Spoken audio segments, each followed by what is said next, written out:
కేంద్ర ఆరోగ్య కుటుంబ సంక్షేమ శాఖ ఆధ్వర్యంలో స్వస్థ నారీ శక్తి పరివార్ అభియాన్ కార్యక్రమంను శ్రీకారం చుట్టింది. అందులో భాగంగా ఈ రోజు మంగళవారం ప్రాథమిక ఆరోగ్య కేంద్రం అల్వాల్లో ధన్వంతరి జయంతి ఆయుర్వేదిక్ దినోత్సవం డాక్టర్ శైలజ ఆధ్వర్యంలో ఏర్పాటు చేసిన కార్యక్రమంలో ముఖ్య అతిథిగా స్థానిక కార్పొరేటర్ శాంతి శ్రీనివాసరెడ్డి పాల్గొన్నారు. ఆమె మాట్లాడుతూ కుటుంబంలో మహిళ ఎంతో ప్రాముఖ్యత గల బాధ్యత వహిస్తుందని, స్త్రీలు ఆరోగ్యంగా ఉంటేనే దేశం బాగుంటుందనే సంకల్పంతో ఈ కార్యక్రమం శ్రీకారం చుట్టిందని, మహిళలకు అన్ని రకాల వైద్య పరీక్షలు నిర్వహించి ముఖ్యంగా బీపీ, షుగర్, క్యాన్సర్ లాంటి వ్యాధుల బారి నుండి పడకుండా వైద్య పరీక్షలు నిర్వహించి సకాలంలో తగిన చికిత్సా మందులు అందిస్తారని ఆమె తెలియపరిచారు.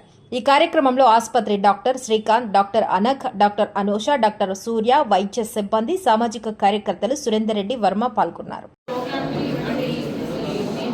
మహిళలందరూ కూడా సద్వినియోగం చేసుకొని చెకప్కి వచ్చి మంచిగా ఫ్రీ ట్రీట్మెంట్ తీసుకుంటే బాగుంటుందని కోరుకుంటున్నాను. ఇంకా ఈరోజు ఆయుర్వేదిక్ డే కాబట్టి ముఖ్యంగా ఆయుర్వేదిక్ డాక్టర్ వాళ్ళందరికీ కూడా శుభాకాంక్షలు తెలియజేస్తున్నాను. కార్పొరేటర్ గారు ఇనాగ్రేట్ చేశారు, లాంచ్ చేశారు, పూజ చేసి స్టార్ట్ చేశారు వాళ్ళ డేని.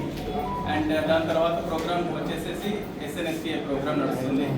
ఇవి మన SNSPA ప్రోగ్రామ్ కింద మనము 17th సెప్టెంబర్ నాడు స్టార్ట్ చేశాము. అదొక 12 రోజులు నడుస్తుంది. సో ఫీమేల్ పాపులేషన్ అందరికీ కూడాను ఏవైతే ఉన్నాయో జీరో అంటే బర్త్ నుంచి తర్వాత వృద్ధాప్యం వరకు వాళ్ళకి ఏమైతే సేవలు అందించాలో మన హెల్త్ పరంగా and government national health programmes ఏవైతే ఉన్నాయో అన్నీ కూడా వర్తింపజేసి వాళ్ళకి ఏవైతే లోట్లు ఉన్నాయో అవన్నీ పూరింపజేయడానికని ఈ ప్రోగ్రామ్ ప్రైమ్ మినిస్టర్ మన నరేంద్ర మోడీ గారు స్టార్ట్ చేశారు. సో దీన్ని మీరందరూ సద్వినియోగం చేసుకోవాలని కోరుకుంటున్నాను. అండ్